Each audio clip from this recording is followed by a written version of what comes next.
Il y a un an, une icône s'éteignait. Nelson Mandela est mort à 95 ans le 5 décembre 2013.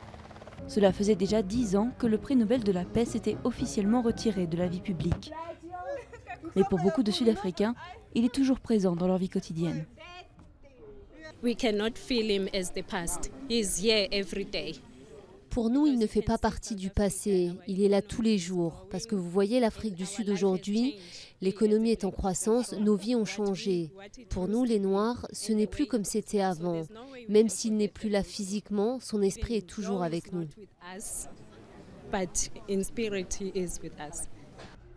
L'ancienne maison de Mandela à Soweto, le célèbre township de Johannesburg, accueille chaque jour des touristes étrangers et des visiteurs de tout le pays.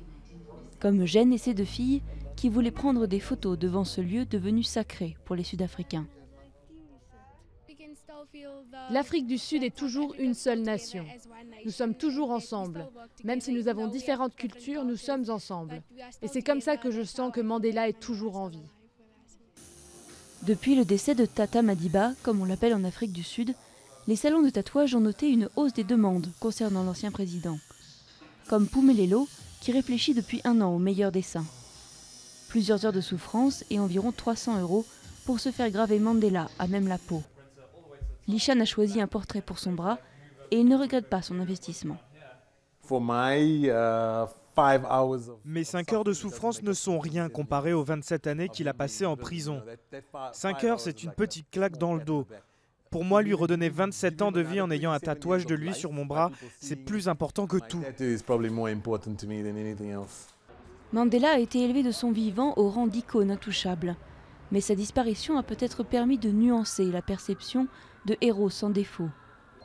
Pour Vern Harris, directeur de la recherche à la Fondation Mandela, certaines voix critiques peuvent désormais se faire entendre. Je pense que nous sommes en train de commencer à reconnaître que nous n'avons pas assez tenu compte du passé.